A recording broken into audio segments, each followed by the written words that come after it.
ನಮ್ಮ ಪಾಪುಗೆ 2 ಡೇಸಿಂದ ಸ್ವಲ್ಪ ಜ್ವರ ಬಂದುಬಿಟ್ಟಿದೆ. ಯಾವುದೇ ಥರ ಮೆಡಿಸನ್ನ ಕೊಡೋಕ್ಕಿಂತ ಮುಂಚೆ ಒಂದ್ಸಲಿ ಪೀಡಿಯಾಟ್ರಿಷನ್ನ ಕನ್ಸಲ್ಟ್ ಮಾಡಿ ಆದಮೇಲೆ ಕೊಡಿ. ಮೇ ಬಿ ಇವನಿಗೆ ಜ್ವರ ಬಂದಿರೋದು ವ್ಯಾಕ್ಸಿನ್ ಹಾಕ್ಸೋದ್ನಲ್ಲ ಅದಕ್ಕೆ ಅನಿಸುತ್ತೆ. ವ್ಯಾಕ್ಸಿನ್ ಈಗ ನೀನಂದಾನೆ ಫ್ರೆಂಡ್ ನಿನ್ನ ಬೆನ್ಮೇಲ್ ನಾನು friend.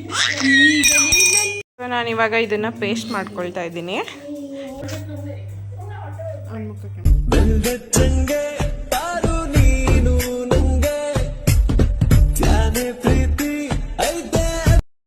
Hello everyone, welcome back to my YouTube channel. ಹಾಗೆ ಇವತ್ತು ಒಂದು ರ್ಯಾಂಡಮ್ ಆಗಿ ವ್ಲಾಗ್ ಸ್ಟಾರ್ಟ್ ಮಾಡ್ತಾ ಇದ್ದೀನಿ. ನನಗೆ ಇವತ್ತು ವ್ಲಾಗ್ ಮಾಡೋಕ್ಕೆ ಇಂಟ್ರೆಸ್ಟ್ ಇರಲಿಲ್ಲ. ಆ್ಯಕ್ಚುಲಿ ಈ ವೀಕಲ್ಲೆಲ್ಲ ಇಂಟ್ರೆಸ್ಟೇ ಬರ್ತಿರಲಿಲ್ಲ. ಬಿಕಾಸ್ ನಮ್ಮ ಪಾಪುಗೆ 2 ಡೇಸಿಂದ ಸ್ವಲ್ಪ ಜ್ವರ ಬಂದುಬಿಟ್ಟಿದೆ. ಸೊ ಅದಕ್ಕೆ ವ್ಲಾಗ್ ಏನು ಮಾಡೋದಂತ ಅಂದ್ಕೊಳ್ತಿದ್ದೆ. ಬಟ್ ಇವಾಗ ಸುಮ್ಮನೆ ಹಾಗೆ ವ್ಲಾಗ್ ಮಾಡೋಣ. ಆ್ಯಂಡ್ ನಾನು ಯಾವ ರೀತಿ ನಮ್ಮ ಪಾಪುಗೆ ಹೋಮ್ ರೆಮಿಡಿನ ಮಾಡಿ ಜ್ವರ ಮತ್ತು ಶೀತನ ಕಡಿಮೆ ಮಾಡಿದೆ ಅಂತ ಅಂದ್ಬಿಟ್ಟು ಈ ವಿಡಿಯೋದಲ್ಲಿ ಹೇಳೋಣ. ಸ್ವಲ್ಪ ಜನಕ್ಕೆ ಯೂಸ್ ಆಗ್ಬೋದೇನೋ ಅಂತ ಅಂದ್ಬಿಟ್ಟು ಮಾಡ್ತಾಯಿದ್ದೀನಿ. ಆ್ಯಂಡ್ ನಮ್ಮ ಪಾಪುಗೆ ಇವಾಗ ಲಾಸ್ಟ್ ವೀಕಲ್ಲಿ ನಾನು 9th ಮಂತ್ ಇಂಜೆಕ್ಷನ್ ಹಾಕ್ಸಿದ್ದು. ಸೊ ಇಂಜೆಕ್ಷನ್ ಹಾಕ್ಸಾದ್ಮೇಲೆ ಯೂಶ್ವಲಿ ಜ್ವರ ಬರುತ್ತೆ ಅಂತ ಹೇಳ್ತಾರೆ. ಸೊ ಇವನಿಗೆ ಬಂದಿರಲಿಲ್ಲ. ಬಟ್ ನಿನ್ನೆ ಅಂದರೆ ಟ್ಯೂಸ್ಡೇ ಅವನಿಗೆ ಜ್ವರ ಬಂತು ಸ್ವಲ್ಪ. ಸೊ ದಟ್ ನಾನು ಸಿರಪ್ನ ತೊಗೊಬಂದು ಹಾಕಿದೆ. ನಾನು ಲಾಸ್ಟ್ ಅಂದರೆ 3 ಮಂತ್ಸಲ್ಲಿ ವ್ಯಾಕ್ಸಿನ್ ಹಾಕ್ಸ್ತಿದ್ವಿ ನೋಡಿ ಫಸ್ಟ್ ಟೈಮು. ಸೊ ಆವಾಗ ಸಿರಪ್ನ ಹಾಕಿದಾಗ ಆ ಸಿರಪ್ಪು ಇವನಿಗೆ ನಮ್ಮ ಪಾಪುಗೆ ಸ್ವಲ್ಪ ಅಡ್ಜಸ್ಟ್ ಆಗಿಬಿಟ್ಟಿದೆ. ಸೊ ಅದನ್ನೇ ತಗೊಂಡು ಇವಾಗ ಹಾಕ್ತೆ. ನೀವು ಯಾವುದೇ ಥರ ಸಿರಪ್ನ ಆಗಲಿ ಯಾವುದೇ ಥರ ಮೆಡಿಸನ್ನ ಕೊಡೋಕ್ಕಿಂತ ಮುಂಚೆ ಒಂದ್ಸಲಿ ಪೀಡಿಯಾಟ್ರಿಷನ್ನ ಕನ್ಸಲ್ಟ್ ಮಾಡಿ ಆದಮೇಲೆ ಕೊಡಿ. ನಮ್ಮ ಫ್ಯಾಮಿಲಿ ಡಾಕ್ಟರ್ ಒಬ್ಬರು ಇದ್ದಾರೆ. ಸೊ ಅವ್ರನ್ನ ಕೇಳಿ ನಾನು ಯಾವುದೇ ಥರ ಮೆಡಿಸನ್ ಆಗಿರ್ಬೋದು ಏನೇ ಕೊಡಬೇಕಂದ್ರೂ ಅವ್ರನ್ನ ಒಂದ್ಸಲಿ ಸಜೆಸ್ಟ್ ಮಾಡಿಕೊಂಡೆ ಆದಮೇಲೆ ಕೊಡೋದು ನಾನು. ಸೊ ನಾನು ಹೋಮ್ ರೆಮಿಡಿನ ಏನು ಮಾಡಿದೆ ಪಾಪುಗೆ ಶೀತ ಆಗಿರೋದ್ರಿಂದ ಅಂತ ಅಂದ್ಬಿಟ್ಟು ಹೇಳ್ತೀನಿ. ಆ್ಯಂಡ್ ಇವಾಗ ಎಲ್ಲ ಮಕ್ಳುಗಳು ಕೂಡ ಜ್ವರ ಶೀತ ಅನ್ನೋದು ಕಾಮನ್ ಆಗಿಬಿಟ್ಟಿದೆ, ಕೆಮ್ಮು ಎಲ್ಲ.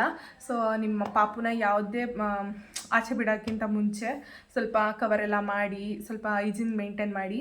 ಆ್ಯಂಡ್ ಎಲ್ಲೇ ಆಚೆ ಹೋಗ್ಬೇಕಾದ್ರೂ ಸ್ವಲ್ಪ ಕವರ್ ಮಾಡಿಕೊಂಡು ಸ್ಕಾರ್ಫ್ ಹಾಕ್ಸ್ಕೊಂಡು ಮತ್ತು ಟೋಪಿ ಸಾಕ್ಸ್ ಅದು ಇದು ಎಲ್ಲ ಹಾಕ್ಕೊಂಡು ಹೋಗಿ ಅಂತ ಹೇಳ್ತೀನಿ.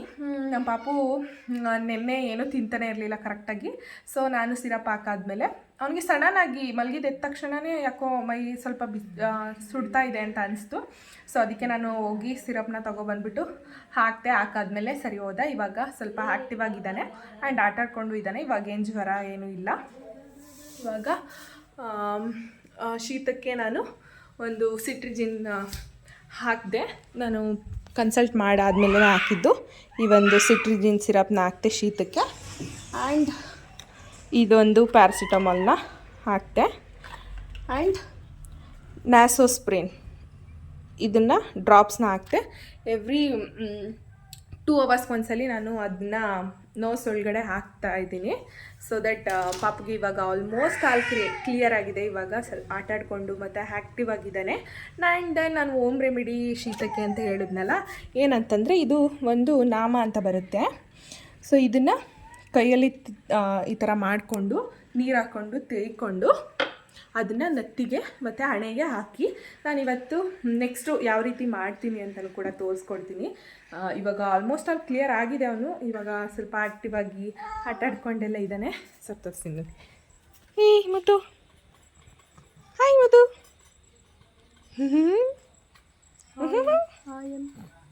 ಹಾಯ್. ಇವಾಗ ಚಂದ ಇದ್ದಾನೆ, ಈಗ ಚಂದ ಇದ್ದಾನೆ. ಆ್ಯಂಡ್ ದೆನ್ ಈ ಒಂದು ವೆದರ್ಗೆ ಮಕ್ಕಳುಗಳೆಲ್ಲ ಹುಷಾರು ತಪ್ತಾ ಇದ್ದಾರೆ. ಆ್ಯಂಡ್ ಮನೆಯಲ್ಲೂ ದೊಡ್ಡವ್ರು ಕೂಡ ಹುಷಾರು ತಪ್ತಾ ಇದ್ದಾರೆ. ಸೊ ಇವಾಗ ನೋಡಿ ಇಷ್ಟು ಬಿಸಿಲು ಬರ್ತಿದೆ. ಒಂದು ಸ್ವಲ್ಪ ಹೊತ್ತಾದಮೇಲೆ ಫುಲ್ಲು ಮಳೆ ಬರೋ ಥರ ಆಗ್ಬಿಡುತ್ತೆ. ಆ್ಯಂಡ್ ಬ್ಯಾಂಗ್ಳೂರ್ ಸೈಡೆಲ್ಲ ತುಂಬ ಮಳೆ ಬರ್ತಿದೆಯಂತೆ. ಸೊ ಬಟ್ ಇಲ್ಲಿ ಮಳೆನೇ ಇಲ್ಲ. ಆ ಥರ ವೆದರ್ ಚೇಂಜಸ್ ಕೂಡ ಮಕ್ಕಳಿಗೆ ಆ ಥರ ಹುಷಾರು ತಪ್ತಾ ಇದ್ದಾರೆ. ಸೊ ಅದಕ್ಕೆ ನೀವು ಕೂಡ ಸೇಫ್ಟಿನ ಮೇಂಟೈನ್ ಮಾಡಿ. ಆ್ಯಂಡ್ ಮಕ್ಕಳಿಗೆ ಸ್ವಲ್ಪ ಹುಷಾರಿಲ್ಲ ಅಂದ್ರೂ ಕೂಡ ನಮಗೆ ಏನು ಕೆಲಸ ಮಾಡೋಕ್ಕೆ ಆಗಿರಲಿ ಯಾವುದಕ್ಕೂ ಸ್ವಲ್ಪ ಇಂಟ್ರೆಸ್ಟೇ ಹೊಟ್ಟೋಗ್ಬಿಡೋ ಥರ ಆಗಿಬಿಡುತ್ತೆ. ಯಾವುದಕ್ಕೂ ಏನು ಮಾಡೋಕ್ಕೂ ಇಂಟ್ರೆಸ್ಟೇ ಇರಲ್ಲ. ನನಗಂತೂ ನಮ್ಮ ಪಾಪುಗೆ ಹುಷಾರಿಲ್ಲ ಅಂದರೆ ಆಗಲ್ಲಪ್ಪ. ಇವನು ಚೆನ್ನಾಗಿ ಆಟ ಆಡಿಕೊಂಡು ನಗ್ನಗ್ತಾ ಇದ್ರೆ ಸರಿ. ಸೊ ಇವಾಗ ಚೆನ್ನಾಗಿ ಆಗಿದ್ದಾನೆ, ಇವಾಗ ಆಟ ಆಡಿಕೊಂಡು ಇರ್ತಾನೆ. ಇರ್ತಾನ ಮುದ್ದು ಅಲ್ಲಮ್ಮ, ಮುದ್ದು ಅಲ್ಲಮ್ಮ. ಸೊ ಹುಷಾರಿಲ್ಲ ಅಂದ್ಬಿಟ್ರೆ ಮಕ್ಕಳು ಸ್ವಲ್ಪ ಕೆಟ್ಟೋಗ್ಬಿಡೋ ಥರ ಆಗ್ಬಿಡ್ತಾರೆ, ಸಣ್ಣ ಆಗ್ಬಿಡೋದು ಆ ಥರ ಎಲ್ಲ. ಸೊ ಇವಾಗ ಚೆನ್ನಾಗಿ ಆಗಿದ್ದಾನೆ ನಮ್ಮ ಪಾಪ. ಅಷ್ಟೇ ಬಿಡು. ಮೇ ಬಿ ಇವನಿಗೆ ಜ್ವರ ಬಂದಿರೋದು ವ್ಯಾಕ್ಸಿನ್ ಹಾಕ್ಸೋದ್ನಲ್ಲ, ಅದಕ್ಕೆ ಅನಿಸುತ್ತೆ. ವ್ಯಾಕ್ಸಿನ್ ಹಾಕ್ಸಾದ್ಮೇಲೆ ಯೂಶ್ವಲಿ ಜ್ವರ ಬರುತ್ತೆ ಅಂತ ಹೇಳ್ತಾರಲ್ಲ. ಸೊ ಆ ವ್ಯಾಕ್ಸಿನ್ ಹಾಕ್ಸಿದ ದಿನ ಬಂದಿರಲಿಲ್ಲ, ಅದಾದಮೇಲೆ ಬಂದಿದೆ ಅಷ್ಟೇ. ಇವಾಗ ಆಟ ಆಡ್ತಾ ಇದ್ದೀವಿ ಆಯ್ತಾ. ಈಗ ನೀನಂದಾನೆ ಫ್ರೆಂಡ್, ನಿನ್ನ ಬೆನ್ನಿಲ್ ನಾನು ಫ್ರೆಂಡ್.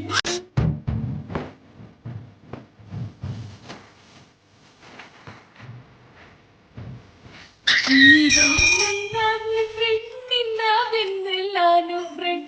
ಆನೆ ಬಂತಂದಾನೆ ಯಾವೂರಾಯಿ, ಇಲ್ಲಿಗೆ ಯಾಕೆ ಬಂತು, ನಮ್ಮ ಬುಟ್ಟಿ ಹಿಡ್ಕೊಳಕ್ ಬಂತು. ನಾನಿವಾಗ ಇದನ್ನು ಪೇಸ್ಟ್ ಮಾಡ್ಕೊಳ್ತಾ ಇದ್ದೀನಿ. ಇದನ್ನು ಪೇಸ್ಟ್ ಮಾಡಿಕೊಂಡು ಹಚ್ಚಬೇಕು, ತೋರಿಸ್ತೀನಿ ರೀ. ಇದನ್ನ ಪೇಸ್ಟ್ನ ಇದು ನೆತ್ತಿ ಇರುತ್ತೆ ಅಲ್ವಾ, ನೆತ್ತಿಗೆ ಹಚ್ಚಬೇಕು ಹಿಂಗೆ.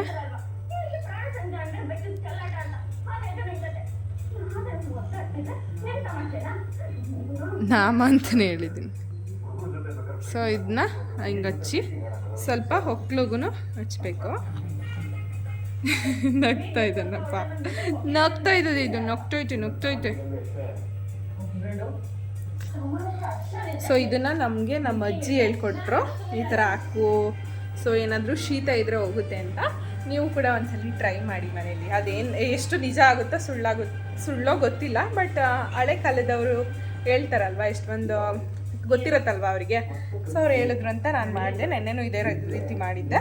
ಸೊ ಇವತ್ತು ಇದೇ ರೀತಿ ಮಾಡಿದ್ದೀನಿ. ಸೊ ನೋಡೋಣ, ಆಲ್ಮೋಸ್ಟ್ ಅಲ್ಲಿ ಕ್ಲಿಯರ್ ಆಗಿದೆ. ಇವತ್ತು ಒಂದ್ಸಲಿ ಡ್ರಾಪ್ಸು, ಸಿರಪ್ಪು ಮತ್ತು ಕಾಲಿಗೆ ಸ್ವಲ್ಪ ವಿಕ್ಸ್ ಹಾಕಿ ಸಾಕ್ಸ್ನ ಹಾಕ್ತೀನಿ. ಹಾಗೆ ಬೆನ್ನಿಗೆ ಮತ್ತು ಮುಂದೆಗಡೆ ಎದೆ ಹತ್ರ ಎರಡು ಕಡೆನೂ ಇವಾಗ ವಿಕ್ಸ್ ಹಾಕಿ ಅವನ್ನ ಮಲಗಿಸ್ಬೇಕು. ಸೊ ನೋಡೋಣ ಇವಾಗ ನೆಕ್ಸ್ಟ್. ಸೊ ಇವಾಗ ಸ್ವಲ್ಪ ಬೇಬಿ ವಿಕ್ಸ್ ಬರುತ್ತಲ್ಲ, ಇದನ್ನು ಸ್ವಲ್ಪ ಚೂರು ಹಾಕಿ ಕಾಲಿಗೆ ಮಸಾಜ್ ಮಾಡಿಬಿಟ್ಟು ಸಾಕ್ಸ್ ಹಾಕ್ಬಿಡ್ತೀನಿ. ಸೊ ದಟ್ ಏನಾದರೂ ಶೀತ ಇದ್ದರೆ ಅದು ಇದಾಗುತ್ತೆ. ನಿಮ್ಮ ಪಾಪಗೆ ಏನಾದರೂ ಶೀತ ಆದರೆ ಈ ಥರ ಒಂದು ಟ್ರೈ ಮಾಡಿ. ಸೊ ಹೋಮ್ ರೆಮಿಡಿ ಥರ ಮನೇಲೆ ಎಷ್ಟಾಗುತ್ತೆ ಅಷ್ಟನ್ನು ಮಾಡಿ. ಏನಾದರೂ ಕಡಿಮೆ ಆಗಿಲ್ಲ ಅಂದರೆ ಆಮೇಲೆ ಡಾಕ್ಟರ್ ಹತ್ರ ತೋರಿಸ್ಬೋದು. ಸೊ ಹಾಕ್ತಿರ್ತೀನಿ.